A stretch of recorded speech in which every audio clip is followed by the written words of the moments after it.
Hi friends, welcome to my channel. నేను ఈ video ఎవరి కోసం చేస్తున్నానంటే, చదువు రాకపోయినా, చదువులో ఫెయిల్ అయినా, మా జీవితం ఇంతటితోనే అయిపోయింది, ఇంకా మేము దేనికి పనికిరాము అని కుమిలిపోతూ నలిగిపోతున్న పిల్లల కోసం, టీనేజర్స్ కోసం, ఇంకా లైఫ్లో సెటిల్ అవ్వని వాళ్ళ కోసం, పేరెంట్స్ కోసం చేస్తున్నాను. దయచేసి స్కిప్ చేయకుండా చూస్తే మీ జీవితానికి ఒక ఆధారం దొరుకుద్దని నా ఆశతో చేస్తున్నాను. ఒక్కసారి మీరే చూసి తప్పులు ఏమైనా ఉంటే కనుక నాకు కామెంట్ చేయండి. Thank you very much. ఒక పండ్ల తోట యజమాని పట్టణంకి వెళ్ళి కొత్తగా వచ్చిన రకరకాల పండ్ల చెట్లు, పూల చెట్లు తీసుకొని తన పొలంలోకి వచ్చిన తర్వాత తోటమాలితో ఇవన్నీ నాకు రేపటికల్లా నాటేసి సిద్ధం చేయమని చెప్తాడు. అలాగే ఆ తోటమాలి అన్నిటినీ చక్కగా శ్రద్ధగా వాటిలన్నిటిని నాటుతాడు. కొన్ని రోజులు అయిన తర్వాత ఆ యజమాని తోట ఎలా ఉందో చూద్దామని వచ్చే టయానికి కొన్ని చెట్లు పంటకి పండుటకి సిద్ధంగా ఉండేవి, పూలు రావటానికి సిద్ధంగా ఉండేవి తక్కువగా కనపడినాయి.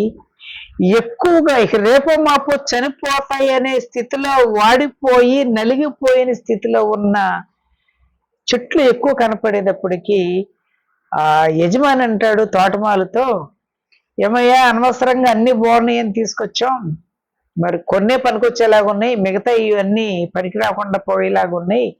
వీటి కోసం అనవసరంగా ఆ ప్లేస్ అంతా వేస్ట్ చేసి మళ్ళీ ఈ చీడ పక్కాట్లకు కూడా పండేట్లకు కూడా అంటించడం ఎందుకు, వీటి మొత్తం రేపటికల్లా నరికేసి తీసి అవతల పడేసి ఈ ఎలాగైతే ఈ పండుతున్నాయో అటువంటి చెట్లే రేపు తీసుకొచ్చి మళ్ళీ పాతి పెట్టమంటే ఆ తోటమాలి యజమాని ఒక్క మాట అడుగుతాడు, అయ్యా నాకు ఒక్క ఛాన్స్ ఇవ్వండి, ఇంకా ఇవి చనిపోలేదు కాబట్టి నేను వీటికి మళ్ళా కలుపు తీసి మంచి ఎరువేసి శ్రద్ధగా నీళ్లు పోస్తూ మళ్ళా బతికిచ్చే ప్రయత్నం నేను చేస్తాను.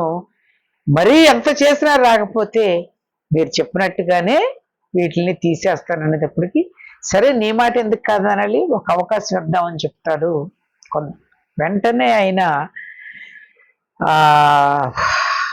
పెరగని చెట్ల దగ్గరికి వెళ్ళి కలుపు తీసి మళ్ళా చక్కగా ఎరువులేసి అన్ని వేసి సిద్ధం చేసేటప్పటికి 1 సంవత్సరం అయ్యే టయానికి ఆ పాత చెట్లతో పాటు ఇవి కూడా పండ్లుటాకి సిద్ధంగా తయారవుతాయి.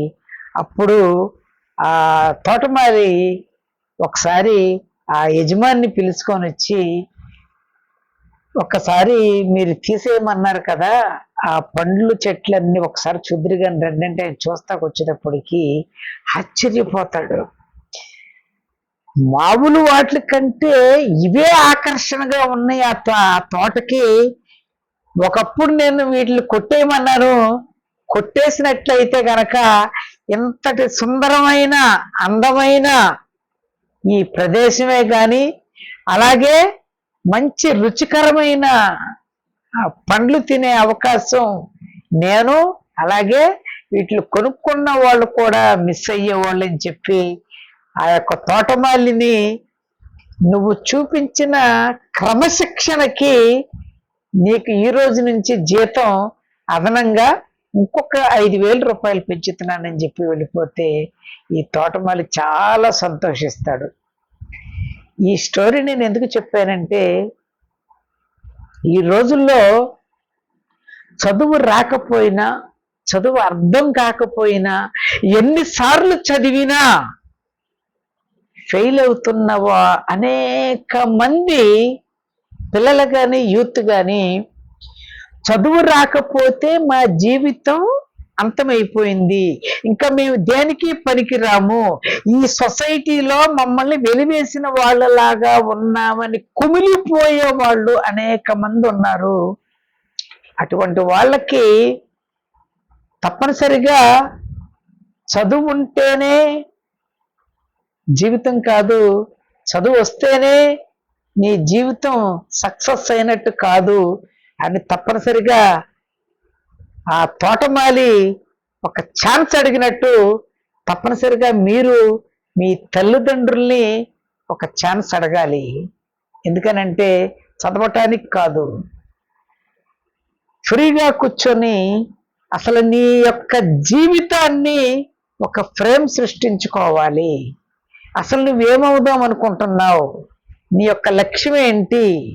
చదువు రాలేదు, ఓకే, దానికి రెమెడీగా నా దగ్గర ఇంక ఏముంది, చదువు లేకుండా డబ్బు సంపాదించి సమాజంలో ఒక మంచి పేరు ప్రఖ్యాతలు గల వ్యక్తిగా నిలబడాలంటే నాలో ఏమున్నాయి అని గుర్తించి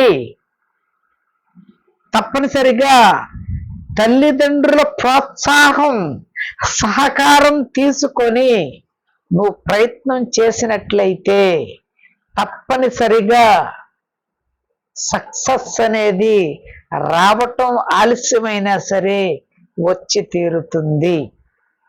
ఎందుకనంటే చదువు ఉంటేనే మనిషి సక్సెస్ అయ్యాడు అని అనుకోవాలంటే అనేకమైన డిగ్రీలు, అనేకమైన హోదాలు కలిగి హోదాగల మనిషిగా కనిపించేవాళ్ళు తన చదువుకి విరుద్ధమైన ఉద్యోగాలు చేసేవాళ్ళు అనేక మంది ఉన్నారు. అలాగే చదివిన వాళ్ళందరికీ ఉద్యోగాలు వస్తాయని చెప్పి ఎక్కడా రాసి పెట్టలేదు.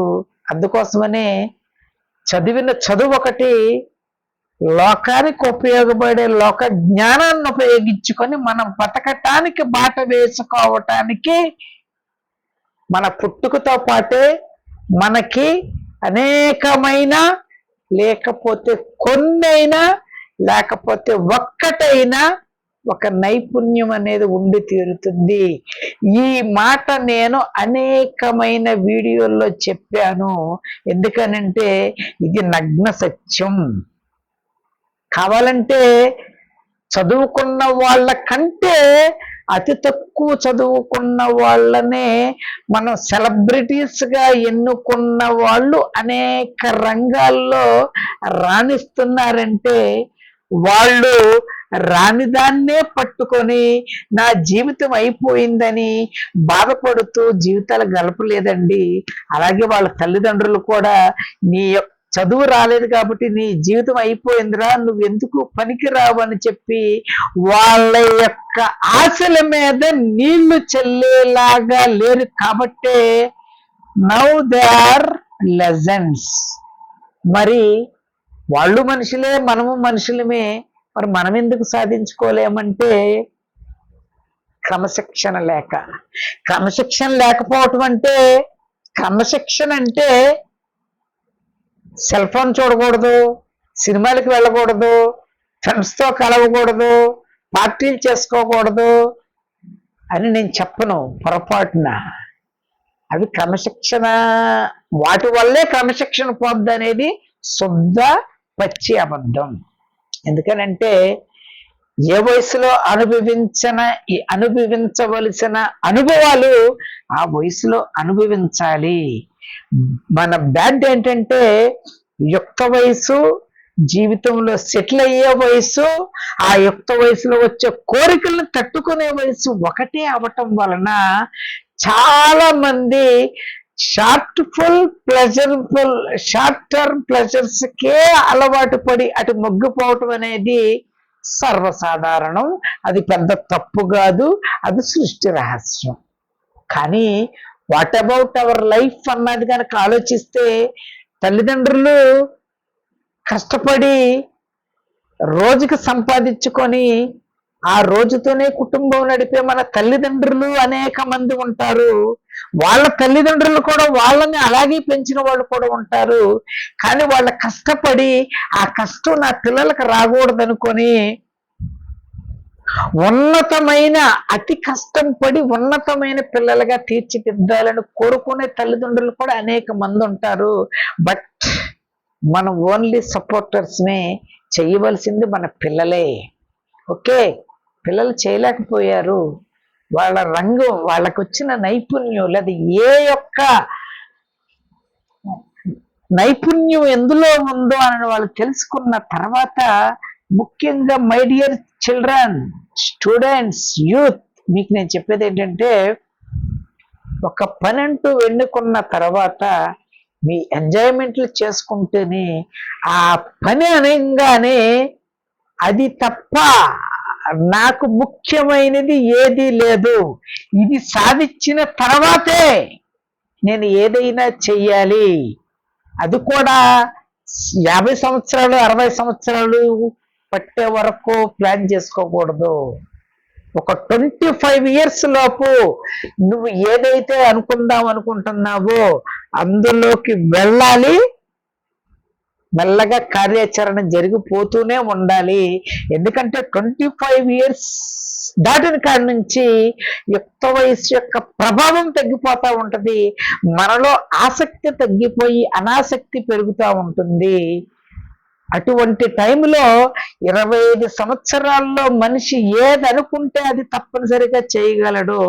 అతనికి ఉన్న హార్మోనల్ ఇంక్రీజ్మెంటే అవనవ్వండి, పక్క వాళ్ళ ప్రభావమే అవనవ్వండి, అది మంచి అయినా చెడైనా తప్పనిసరిగా ఆ వయసు గల వాళ్ళ మీద ప్రభావం తప్పనిసరిగా చూపిస్తుంది. కాబట్టి ఏదైతే అది చేయగలరు అన్న యూత్ తెలుసుకుంటే ప్రపంచాన్నే మార్చేస్తారన్న ఒక సామెత ఊరికే పుట్టలేదు, అది నిజమే.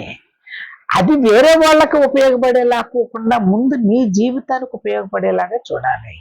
అమ్మా నాన్న ఉన్నంత వరకు you have no problem, they will provide all needs. But what about their demise or period? వాళ్ళు వెళ్ళిపోయిన తర్వాత నీ పొజిషన్ ఏంటి? నీకు డబ్బు లేదే ఏం చేయలేవు, ఉండటానికి ఉండదు, తినటానికి ఉండదు. నీకు డబ్బులే కావాలంటే చదువుకుని నువ్వు ఉద్యోగం సంపాదించుకుంటే నేను ఎవ్వరూ తప్పుపట్టరు. కానీ ఒక 10, 50 డిగ్రీలు పీజీలు సంపాదించేసుకొని వాటి వల్ల నువ్వు 10,000, 15,000 ఉద్యోగం సంపాదించుకొని నీ కుటుంబాన్ని కూడా నువ్వు బతకడానికి నీకే సరిపడని అమౌంట్తో నువ్వు గనక జీవితాన్ని ప్రారంభించావంటే తర్వాత నీకంటూ పెళ్లి తప్పనిసరిగా అవుద్ది. అది కూడా సృష్టిలో భాగమే. పెళ్ళైన తర్వాత ఆ 15,000తో నీకు వచ్చిన భార్య, మళ్ళీ మీ వల్ల కలిగిన సంతానాన్ని పోషించటం అనేది ఇంపాసిబుల్. 15,000 అన్నాను, 30,000 ఇంపాసిబుల్లే. పెళ్ళైన తర్వాత పిల్లలతో ఉంటే గనక నీకంటూ వెనక ఆస్తిపాస్తులు ఏమైనా ఉంటే ఓకే. కానీ అది ఎప్పుడైతే గనక మినిమం నీడ్స్ నీ కుటుంబ సభ్యులకి నువ్వు ఎప్పుడైతే తీర్చకపోయావంటే నువ్వు ఒక దోషిలా కనపడతావు. నువ్వు ఎంత శ్రమపడు, నువ్వు ఎంత కష్టపడు, నువ్వు ఎన్ని ప్రయత్నాలు చేయి, నువ్వు వాటికి మించి డబ్బు సంపాదించలేకపోతే గనక నువ్వు ఎందుకు పనికిరానివాడు అనే అంటారు. ఆడవాళ్ళైనా మగవాళ్ళైనా సరే ఈ యొక్క సూత్రాన్ని మాత్రం గుర్తించి తీరవలసిందే. ఎవరి కాళ్ళ మీద వాళ్ళు బతకాలి. మగవాళ్లే కదా సంపాదించేది, ఆడవాళ్లే కదా ఇంట్లో ఉండి పనిచేసే రోజులు పోయి కొన్ని దశాబ్దాలు అయిపోయినాయి. ఇద్దరూ కలిసి సంపాదిస్తున్నారు, ఇద్దరూ కలిసి ఉద్యోగాలు చేసుకొని వాళ్ళ కుటుంబాన్ని హ్యాపీయెస్ట్ గా జీవించే వాళ్ళు కొందరైతే, భార్య పెద్ద ఉద్యోగం చేసి భర్త చిన్న ఉద్యోగం చేస్తూ ఉంటే ఆ అడ్జస్ట్మెంట్లు అవ్వలేక పెళ్లి చేసుకున్నాం కాబట్టి కలిసి కాపురం చేస్తున్నాం అన్నట్లుగా కాలాన్ని వెళ్ళబుచ్చే కాపురాలు ఎన్నున్నాయి అనేది ప్రత్యక్షంగా మీరు రోజు వింటూనే ఉన్నారు.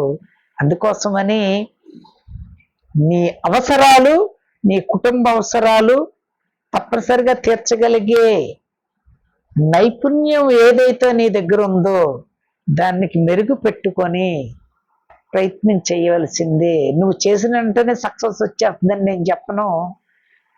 అంత అనుభవం గలవాడిని అంత తొందరగా సక్సెస్ నాకు వచ్చినట్లయితే ఈ మాటలు నేను మీకు చెప్పను. నేను కూడా చాలా కష్టాలు పడ్డాను, స్టిల్ ఇంకా పడుతూనే ఉన్నాను. కానీ అనుభవజ్ఞుడిగా చెప్తున్నాను. నువ్వే చేయలేనివాడివి నువ్వు మాకు చెప్తావేంటని అనుకుంటే నేనేం అనలేను. బట్ ఆ యొక్క బాధ, ఆ యొక్క మాటలు, నలుగురు అనే ఆ తోటాలు భరించాలంటే మన వల్ల కాదు. కానీ వాళ్ళు అంటున్నారు కదా అని సక్సెస్ వెంటనే నీ వంట వచ్చి పడిపోదు, టైం పడుతుంది.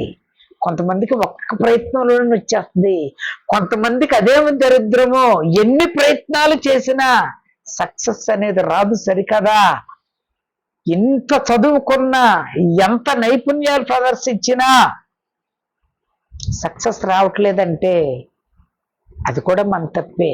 అంటే ఎక్కడో రాంగ్ స్టెప్ పడుతుంది. ఆ రాంగ్ స్టెప్ తెలుసుకోవాలనుకుంటే యూత్, 25 years లోపు ఉంటేనే టక టక టక టకమని దాని యొక్క పెడదారులేంటి, చెడుదారులేంటి, మంచి దారులేంటి వెతుక్కుంటాం. 25 దాటిన కాడి నుంచి ఇంకొక 4-5 సంవత్సరాలు ఎలాగే పెళ్ళి అయిపోద్ది. వచ్చిన డబ్బులతోనే దేకిచ్చేద్దాం కుటుంబాన్ని అనుకొని స్థిరపడేవాళ్ళు ఎదట వాళ్ళ మీద నిందలు వేయటం మొదలు పెడతారు, దేవుడి మీద నిందలు వేయటం మొదలు పెడతారు. మన మీద మనం నింద వేసుకుంటాకి ఇష్టపడము. ఎందుకంటే నేను ఎంతో చదివాను, నాకు ఉద్యోగం రాలేదు. నా తప్ప? నీ తప్పే, కానీ ఒప్పుకోము. ఎన్నో దేవుళ్ళు మొక్కుకున్నాను, నాకు ఉద్యోగాలు ఇస్తే ఇన్ని మొక్కులు ఇస్తానని మొక్కుకున్నా. ఒక్క దేవుడు కూడా నా మాట లేదు. దేవుడు నీకేమన్నా మొక్కుకుంటేనో, లేకపోతే మోకాళ్ళ మీద ఉండి ప్రార్థనలు చేస్తేనో, లేకపోతే నీ తలనీళ్ళు ఇస్తానంటే ఆయనకి ఏమన్నా నీ జుట్టు కోసం అని చెప్పి నువ్వు అడిగింది అంత ఇచ్చేస్తారా? అందరూ జుట్లు ఇచ్చేస్తే కనుక ఆ జుట్లు తీసుకొని దేవుడు ఏమన్నా వాటితో ఏమైనా వ్యాపారం చేసుకుంటాడా? ఇవన్నీ మనం సృష్టించుకున్నాయి. నెపాలు వేయటానికి ఏదో ఒక్కొక్కరు కావాలి. కాబట్టి మనం చేసింది అయితే మన వల్ల వచ్చింది, రానిదైతే అక్కడ వల్ల పోయింది. దేవుడికి నేనంటే ఇష్టం లేదు, దేవుడు వల్ల కాదు, దేవుడు లేడు. ఇక వాటి గురించి వెళ్తే వేరే టాపిక్లోకి వెళ్ళిపోద్ది. కానీ అలాంటి వాళ్ళు మాత్రం తప్పనిసరిగా ఉన్నారు. కొన్నిసార్లు నేను కూడా అనుకున్నాను, నేను కూడా చెప్తున్నాను. ఎందుకనంటే బిహైండ్ ద పెయిన్, ఆ వెనకున్న బాధ మనుషుల్ని అలాగ అనిపిస్తుంది, ఏమైనా అనిపిస్తుంది ఆ బాధ. కానీ ఒక అడుగు, ఒక్క చివరిలో మునిగిపోతామనంగా ఎవరన్నా జుట్టు పట్టుకొని లాగి ఒడ్డున పడేస్తే ఎంత హ్యాపీగా, రిలీఫ్గా ఫీల్ అవుతామో, అలాగ సమస్యల మీద సమస్యలు, సమస్యల మీద సమస్యలు వచ్చిన తర్వాత ఒక రిలీఫ్ దొరికితే అవన్నీ మర్చిపోతాం. అందుకోసమనే చిన్నప్పటి నుంచే నీలో క్రమశిక్షణ అనేది ఉండాలి. క్రమశిక్షణ అంటే ఈ పని చేయటానికి పొద్దున్న 4 గంటలకు లెగాలంటే 4 గంటలకు లెగవలసిందే. అలారం పెట్టుకొని ఆ అలారం మోగిన తర్వాత ఇంకొక గంటకు పెంచుకొని ఇవన్నీ జాంతానాయి. అలారం లేకుండా లెగాలి. నువ్వు అలారం పెట్టుకుంటే నువ్వు లెగిసేదేంటి, అందరు లెగుతారు, నీతో పాటు పక్కన వాళ్ళు కూడా లెగుస్తారు. ఆ కసి, ఆ ఆకాంక్ష పడుకునే ముందు రేపు పొద్దున్న లెగిసి నేను అనుకున్న పనికి ఈ టైం నుంచి ఈ టైం వరకు చేయాలి, తర్వాత ఇంకేం చేయాలి, తర్వాత కొంచెంసేపు రెస్ట్, కొంచెంసేపు ఎంజాయ్మెంట్, కొంచెం ఫ్రెండ్స్. కానీ నువ్వు ఎక్కడున్నా లోపల అగ్ని పర్వతాలు బద్దలవుతున్నట్టు నీ లక్ష్యం మీదే నీ యొక్క దృష్టి ఉండాలి. క్రమశిక్షణ అంటే అది. అంతేగాని మావాడు క్రమశిక్షణ తప్పాడు, చాలా ఇబ్బంది పెడుతున్నాడు అని అంటే సెల్ ఫోన్ చూసేసి చూసేస్తేనే పెద్ద డిసిప్లిన్ తప్పిపోయినట్టు కాదు. ఇప్పుడన్నా చూస్తాడు, చిరాకు వచ్చినప్పుడు ఆడే తీసి పక్కన పడేస్తాడు. 24 గంటలు ఫోన్ ఇవ్వండి, ఎవరికన్నా 24 గంటలు చూసేస్తారా? మధ్యలో తీసి పక్కన పెడతాడు, చేయలేకపోతే ఆయన నచ్చకో తీసి పక్కన పడేసి అప్పుడన్నా ఆలోచిస్తాడు, అరే ఈ సబ్జెక్టులు పోయలేని ఏం చేయాలి అని ఆలోచిస్తాడు. బాగుపడదాం అనుకున్నవాడైతే, భయం ఉన్నవాడైతే, మా అమ్మ నాన్నోళ్ళు నాకేం మిగల్చలేదు, వాళ్ళ తర్వాత ఇంకా నా పరిస్థితి ఏమవుద్దని అనుకున్నవాడైతే ఆ సెల్ ఫోన్ చూసే టయాన్ని పెంచుకుంటూ కాకుండా తగ్గించుకుంటూ వెళుతూ వాళ్ళ లక్ష్యం మీద మాత్రం తప్పనిసరిగా కాన్సన్ట్రేషన్ చేస్తాడు. అంతకంటే క్రమశిక్షణ లేనోడైతే ఈ సమస్య గుర్తుకొచ్చినమ్మటే ఆ బాగు అని వచ్చే వాటిని చూసేవాళ్ళు కూడా ఉంటారు. వాళ్ళని మనం ఏమి చేయలేము. బట్ తప్పనిసరిగా జీవితంలో ఎదురు దెబ్బల మీద ఎదురు దెబ్బలు తింటూ ఉంటే అప్పుడు అనుకుంటే ఉపయోగం ఉండదు. ఎన్నో ఛాన్సులు వచ్చుంటాయి నీకు, కానీ కేవలం ఈ సుఖం కోసమో, లేకపోతే మందుకు అలవాటు పడిపోయటమో, లేకపోతే అమ్మాయిలమ్మటి వెంటపడి టైం ఎంజాయ్మెంట్ చేసుకోవటమో, ఫ్రెండ్స్తో పార్టీలు పెట్టుకోవటమో, ఇవన్నీ చదువు సంజయ్ ఏ వ్యాపకం లేకుండా చేసినప్పటికీను నువ్వు ఒక హోదాలో ఉన్న తర్వాత ఎంజాయ్మెంట్లు చేసేదానికిను నిన్నెవడు వేలెత్తి చూపించడు. నువ్వు సంపాదిస్తున్నావు, నీ ఇష్టం, నీ కుటుంబ సభ్యులకి ఇష్టం, నిన్నెవరేమంటారు? అలాగనేవాడు ఎవడైనా ఉన్నాడంటే నీ ఎదుగుదలను చూసి వార్వలేని వాళ్ళు ఏడ్చేవాళ్లే అవుతారు. నీ యొక్క ఎదుగుదలను చూసి సంతోషించే వాళ్ళు అయితే నిన్ను మాత్రం అప్సెట్ చెయ్యరు. అందుకోసమని బాధను వదిలిపెట్టేయండి. ఈ రోజు నుంచి చదువు రాకపోతే నా జీవితం అయిపోయిందని చెప్పి మూలుగుటాలు, ఏడవటాలు, ఇంతే నా జీవితం, ఇలాంటి పనికిరాని మాటలు మాట్లాడమాకండి. లేకండి, ఒక్కసారి రిలీఫ్ అవ్వండి, టైం తీసుకోండి, తల్లిదండ్రులతో మాట్లాడండి. నా వల్ల కాదు నాన్న, అమ్మ నా వల్ల ఇది కాదు, నేను ఇది చేద్దాం అనుకుంటున్నా, నాకు ఇష్టమైంది చేయాలంటే ఎన్ని గంటలైనా నాకు ఇష్టపడతా, అందుకోసం నేను ఇది ఎన్నుకున్నా. మీరు అది చూడండి. ఎవరో కొద్దిమంది పేరెంట్స్ నా కొడుకు డాక్టరే అవ్వాలి, ఇంజనీరే అవ్వాలి అనుకునే వాళ్ళు ఇదివరకు ఉండేవాళ్ళు, ఇప్పుడు వాళ్ళు కూడా తగ్గిపోయారు.